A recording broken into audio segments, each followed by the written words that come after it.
बहुत सारी बार एस्पिरेंट्स ये जानना चाहते हैं कि भाई सेना और अर्धसेना में क्या अंतर है, what is the difference between military and paramilitary. Defence aspirants नमस्कार, स्वागत है आप सबका त्रिशूल डिफेंस एकेडमी के यूट्यूब चैनल पे। मैं अभिनव मेहरोत्रा आज बात करूंगा बेसिक डिफरेंस फौज यानी कि सेना और अर्धसेना में। पहले तो भाई सेना हो या अर्धसेना, we all should respect them.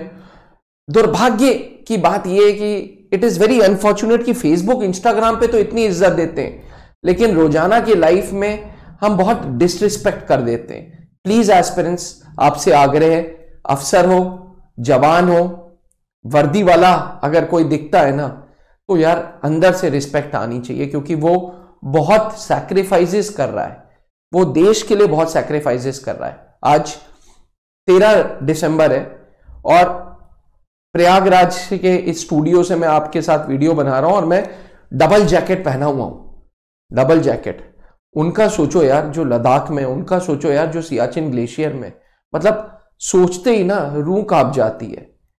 बड़ी आसानी से हम बर्फ वाली वीडियोस को लाइक करते हैं और आगे स्क्रॉल कर देते हैं। एक मिनट के लिए इंसानियत वाले इमोशंस जगाओ, एक मिनट के लिए इंसान बन के सोचो कि यार वो इंसान, वो वर्दी वाला अपना परिवार छोड़ के, अपना घर छोड़ के, अपना कंफर्ट लेवल छोड़ के हम हिंदुस्तानियों के प्रोटेक्शन के लिए लगा है और बहुत सैक्रिफाइस दे रहा है। इसलिए आप सबसे आग्रह है कि फेसबुक और इंस्टाग्राम पे तो बहुत आप लोग रिस्पेक्ट देते हो, निजी जीवन में भी start respecting armed forces people, start respecting paramilitary forces people, in fact start respecting police also. गाली मत दो यार, बहुत बहुत बहुत बहुत बहुत दिल को चुभता है यार, बहुत चुभता है। चलो वीडियो को वापस लाते हैं, वीडियो पे वापस आते हैं।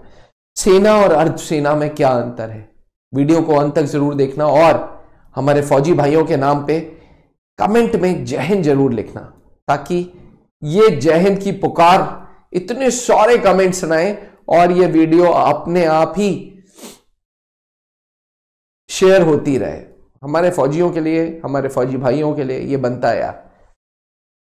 मिलिट्री वर्सेस पैरामिलिट्री, दोनों ही भारत माता के एक इंपॉर्टेंट कंपोनेंट्स, भारत माता के दोनों ही बच्चे हैं, लेकिन दोनों का रोल अलग अलग है। आइए वीडियो को आगे बढ़ाते हैं। सेना यानी कि मिलिट्री, मिलिट्री आता है मिनिस्ट्री ऑफ डिफेंस के अंतर्गत, जी हां, रक्षा मंत्रालय के अंतर्गत आता है मिलिट्री। वहीं पैरामिलिट्री आता है मिनिस्ट्री ऑफ होम अफेयर्स के अंतर्गत। मिनिस्ट्री ऑफ होम अफेयर्स के अंतर्गत जो आता है वो होता है पैरामिलिट्री और मिनिस्ट्री ऑफ डिफेंस के अंतर्गत आता है मिलिट्री। मिलिट्री के अंदर आर्मी, एयरफोर्स, नेवी, थल सेना, वायुसेना, नौसेना। वहीं पैरामिलिट्री के अंतर्गत Assam Rifles, Indian Coast Guard, Central Reserve Police Force, Central Industrial Security Force, Border Security Force, Indo Tibetan Border Police Force, Sashastra Seema बल, इतनी सारी चीजें आती हैं। जी हां, इंडियन कोस्ट गार्ड भी असिस्टेंट कमांडेंट का पद देता है आपको, border Security force, central CRPF, CISF, ये सब जो फोर्सेस हैं ये आती हैं पैरामिलिट्री फोर्सेस में, और आर्मी, एयरफोर्स, नेवी आती है मिलिट्री में। दोनों ही सेनाओं में ऊपर बैठे अधिकारी लोग, अधिकारी के नीचे होते हैं जवान। और त्रिशूल डिफेंस एकेडमी ऑफिसर्स की पिछले 20 सालों से कोचिंग कराता आ रहा है, चाहे वो सेना हो चाहे वो पैरामिलिट्री हो। चलो काम समझते हैं यार, बेसिक काम क्या है। इंग्लिश में लंबा चौड़ा लिखा है, आम आदमी की भाषा में बाहर के दुश्मनों से सेना बचा रही है और अंदर की गंदगी को पैरामिलिट्री साफ कर रही है। जी हां, सिंपल शब्दों में मैंने आपको बता दिया। एक्सटर्नल थ्रेट से हमें आर्मी बचाएगी, एयरफोर्स बचाएगी, नेवी बचाएगी, और इंटरनल थ्रेट से हमें पैरामिलिट्री फोर्सेस बचाएगी। कभी ज्ञान, कभी कभी देखना, जम्मू कश्मीर में कभी एंटी टेररिस्ट ऑपरेशंस होते हैं तो उसको सीआरपीएफ और आर्मी मिलके अंजाम देती है। क्यों ऐसा करती है, कभी सोचा है? इसलिए ऐसा करती है क्योंकि यह बाहर की गंदगी भी है और अंदर की गंदगी भी है। बाहर की एक्सटर्नल फोर्स हमारे लोगों को सिस्टमैटिक ब्रेन वॉश करके उनको गलत स्टेप की तरफ आगे बढ़ाता है, और इसलिए सीआरपीएफ और आर्मी दोनों ऑपरेशंस में पार्ट लेती है। यहां तक कि स्टेट पुलिस भी पार्ट लेती है, क्योंकि स्टेट पुलिस के बिना ये सारे ऑपरेशंस नहीं हो सकते। बहरहाल मैं उस पे मुद्दे पे नहीं जाऊंगा। कहने का मतलब यह है कि बाहर के दुश्मनों को साफ करने का काम है सेना का, और अंदर की गंदगी को साफ करने का काम है अर्धसेना का। आर्मी की बात करें, अब थोड़ा थोड़ा मैंने अलग अलग काम को और बांट लिया। ये तो मोटा मोटा बता दिया कि भाई बाहर के दुश्मनों को सेना साफ कर रही है, अंदर के दुश्मनों को अर्धसेना साफ कर रही है। अब थोड़ा सा और, इंडियन आर्मी में 7 कमांड्स हैं, 7 टोटल कमांड्स हैं। वहां सीआरपीएफ जो पैरामिलिट्री फोर्सेस की सबसे बड़ी फोर्स है, सेंट्रल रिजर्व पुलिस फोर्स, जब भी राइट्स हुए हैं तब सीआरपीएफ को यूज किया गया है, जब भी इलेक्शंस हुए हैं तब सीआरपीएफ को यूज किया गया है। नक्सलाइट के हमलों से बचने के लिए, नक्सलाइट से लड़ने के लिए सीआरपीएफ को यूज किया गया है। आज सीआरपीएफ पैरामिलिट्री फोर्सेस की सबसे बड़ी फोर्स है सीआरपीएफ, और मिलिट्री में सबसे बड़ी फोर्स आर्मी है। सेकंड सबसे बड़ी फोर्स पैरामिलिट्री फोर्स में जो है वो बॉर्डर सिक्योरिटी फोर्सेस है, जो भारत पाकिस्तान के बॉर्डर पे है, भारत बांग्लादेश के, भारत ने चाइना के, भारत नेपाल के। अब उन्होंने और बांट दिया है, आईटीबीपी को लगा दिया इंडो तिब्बत पे, Indo Tibetan border Police force पे, और असम राइफल्स को अलग लगा दिया। बहरहाल, लेकिन एक जमाने में बॉर्डर सिक्योरिटी फोर्सेस अपने आप में बहुत स्ट्रांग फोर्सेस होती थी। वहीं भारत चाइना के बॉर्डर पे आईटीबीपी तैनात है, अरुणाचल प्रदेश पे। 1962 के युद्ध के बाद हमारी सरकार को, हम लोगों को एक सीख मिल गई थी कि यार ये जो पड़ोसी है ना, ये बोलते तो हिंदी चीनी भाई भाई हैं, लेकिन तुरंत पीठ पे छुरा भोंक देते हैं। उस दिन से आईटीबीपी को चाइना के बॉर्डर से नहीं हटाया गया। इसलिए नहीं हटाया गया क्योंकि फिर हिंदी चीनी भाई भाई बोलते बोलते चाकू घोंप देंगे, पीछे से हमला कर देंगे। इसलिए आईटीबीपी अपने आप में बहुत जरूरी फोर्सेस है। जी, हम आप गलवान वैली जानते हैं, 2020 से गलवान में भारत और चाइना की आर्मी आपस में टकराई रही थी। लेकिन मैं आपको बता दूं, ईस्टर्न पार्ट ऑफ इंडिया में जहां चाइना से हम बॉर्डर शेयर कर रहे हैं, वहां हमारे बॉर्डर सिक्योर्ड है सिर्फ और सिर्फ आईटीबीपी की वजह से। वहीं भारतीय वायुसेना भी ईस्टर्न पार्ट ऑफ इंडिया में बहुत मजबूत है। आज भारतीय वायुसेना में टोटल 5 कमांड है और 2 फंक्शनल कमांड करके 7 कमांड्स हैं भारतीय वायुसेना में, जो बहुत बहुत बहुत एसेंशियल है। सशस्त्र सीमा बल भारत नेपाल, भारत भूटान के बॉर्डर पे सशस्त्र सीमा बल है, और 2 भूटान और नेपाल के साथ हमारी अच्छी दोस्ती आ रही है। लेकिन फिर भी फ्यूचर को नहीं प्रिडिक्ट किया जा सकता, इसलिए सशस्त्र सीमा बल तैनात है और वो अटेंटिव है, वो पूरी तरीके से अटेंटिव है कि भैया किसी प्रकार से कोई फॉरेन एलिमेंट्स हमारे देश के बॉर्डर्स में ना घुसे। इसलिए भारत नेपाल को, भारत भूटान के बॉर्डर्स को आईटीबीपी सिक्योर कर रहा है।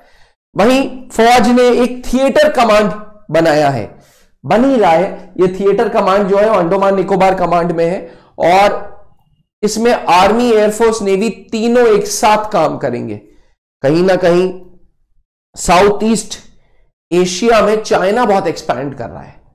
चाइना जो है ना अपना नेटवर्क बढ़ाता जा रहा है, तो समुंदर को सिक्योर करना बहुत जरूरी है, क्योंकि आने वाला जो युद्ध होंगे ना वो समुंदर के थ्रू होंगे। जी, पहले के युद्ध भी समुंदर के थ्रू होते थे, आने वाले युद्ध भी समुंदर के थ्रू होंगे। इसलिए अंडमान निकोबार आइलैंड्स को, जो भारत का एक हिस्सा है, उसमें प्रोटेक्शन के लिए भारत ने थिएटर कमांड बनाया हुआ है। देखिए, कंपैरिजन करते करते मैं आपको रोल्स एंड रिस्पॉन्सिबिलिटीज भी बता रहा हूं। मैंने आपको आईटीबीपी बताया, सीआरपीएफ बताया, बॉर्डर सिक्योरिटी फोर्सेस बताया, अब है सीआईएसएफ। भारत के जितने इंपॉर्टेंट जगहें हैं, airports, metro stations, nuclear plants, जितने इंपॉर्टेंट रिफाइनरीज है, हर जगह सीआईएसएफ के जवान तैनात हैं, सीआईएसएफ के सब इंस्पेक्टर्स तैनात हैं, सीआईएसएफ के असिस्टेंट कमांडेंट्स तैनात हैं, ताकि सिक्योरिटी में प्रॉब्लम ना हो। पूरी दुनिया में एयरपोर्ट्स में थ्रेट्स हैं, लेकिन भारत के एयरपोर्ट सिक्योर्ड है क्योंकि भारत के पास है CISF, central Industrial security forces, जो आज के टाइम पे one of the most liked jobs भी हैं। जी है, one of the most liked jobs जो है वो सीआईएसएफ की है। मैं आपको बता दूं, जो सेना के प्रमुख होते हैं, आर्मी, एयरफोर्स, नेवी के प्रमुख जो होते हैं, वो 4 स्टार रैंक अधिकारी होते हैं। जी हाँ, आपने अक्सर सुना होगा आर्मी के चीफ की रैंक क्या है, एयरफोर्स के चीफ की रैंक क्या है, तो 4 स्टार वाले जो होते हैं वो होते हैं chief of army, air force and navy staff. अब जहां सेना और जहां अर्धसेना है, वहां पे जैसे मैं बता रहा था, ऊपर अधिकारी है, अधिकारी के नीचे जवान है। अगर अधिकारी सेना में बनना है तो 10+2 के बाद एनडीए होता है। वहीं अर्धसेना में 10+2 के बाद कुछ नहीं है, अर्धसेना में सीधे ग्रेजुएशन के बाद है। ग्रेजुएशन के बाद आपको सीएपीएफ पेपर देना होगा। वहीं सेना में 10+2 के बाद अफसर बनने का मौका मिलता है, जिसको एनडीए एंट्री बोलते हैं। जी, उसके बाद ग्रेजुएशन में सीडीएस मिलता है, एफकैट मिलता है। कुछ डायरेक्ट एंट्रीज भी हैं जो बीटेक के बेसिस पे मिलिट्री एवं पैरामिलिट्री में आपको मौका देगी, लेकिन इंटर या 12th के बाद सेना मौका देगी, 12th के बाद अर्धसेना अफसर लेवल पे मौका नहीं देगी। हाँ, जवान लेवल पे एसएससी-जीडी के थ्रू लेगी, लेकिन उसको हम डिस्कस नहीं करेंगे। हम बड़ा ड्रीम देखेंगे, हमें सेना में अधिकारी बनना है, अर्धसेना में अधिकारी बनना है, तो हमें सेना के लिए एनडीए से तैयारी करनी चालू कर देनी है और अर्धसेना से सीएपीएफ की। यह था बेसिक डिफरेंस, एक जाते जाते डिफरेंस, आर्मी, एयरफोर्स, नेवी की यूनिफॉर्म और अर्धसेना की ये यूनिफॉर्म। भैया कंफ्यूजन ना हो, इसलिए पिक्टोरिकली फोटो के द्वारा हमने आपको दिखाया है कि वर्दी में ऑलिव ग्रीन की जो वर्दी है वो आर्मी की है, प्लेन व्हाइट्स नेवी की है, स्काई ब्लू एयरफोर्स की है, और ऑलिव ग्रीन से मिलती जुलती आपको मिलेगी बीएसएफ, सशस्त्र सीमा बल, सीआरपीएफ, आईटीबीपी। तो मोटा मोटा आपको ये था एक यूनिफॉर्म का भी डिफरेंस। एस्पिरेंट्स, ये स्लाइड बहुत इंपॉर्टेंट स्लाइड है, क्योंकि इसकी फोटो खींच के अपने मोबाइल में रख लो और दिन रात देखो। अगर तुम्हारा सपना भी सेना में अधिकारी बनने का है, अगर अर्धसेना में अधिकारी बनना है, तो दिन रात सपने देखो और त्रिशूल डिफेंस एकेडमी आओ और वर्दी पाओ। जी हां, त्रिशूल डिफेंस एकेडमी ने 650 से ज्यादा अधिकारी फौज को दे दिए हैं, अर्धसेना को दे दिए हैं। अगर आपका सपना भी फौज में अफसर बनने का है, अर्धसेना में अफसर बनने का है, तो त्रिशूल डिफेंस एकेडमी आओ, वर्दी पाओ। हमारे ब्रांचेस इलाहाबाद, दिल्ली और रांची में हैं। और अगर आने में असमर्थ हो तो भैया हमें अपने पास बुला लो। गूगल प्ले स्टोर और एप्पल iOS स्टोर पे त्रिशूल डिफेंस एकेडमी का डिजिटल क्लास, जो पूरी फील देगा ऑफलाइन क्लास का। जी हां, पूरी की पूरी फील देगा ऑफलाइन क्लास का। उसके जो फीचर्स हैं वो इस तरीके से है कि आपको लगेगा ही नहीं कि आप ऑफलाइन क्लास में बैठे हैं, ऑनलाइन क्लास में बैठे हैं, बिल्कुल ऑफलाइन क्लास आपको लगेगी। अधिक जानकारी के लिए ये रहा हमारा हेल्पलाइन नंबर। और याद रखना, हमारे फौजी भाइयों के लिए, अर्धसेना के भाइयों के लिए, जय हिंद कमेंट जरूर करना। थैंक यू, जय हिंद। अब डिफेंस एग्जाम क्रैक करना हुआ और भी आसान, त्रिशूल डिफेंस एकेडमी लेकर आए हैं बिल्कुल ही एडवांस लर्निंग ऐप। तो आज ही ज्वाइन करें और स्टार्ट करें अपनी ऑनलाइन क्लासेस।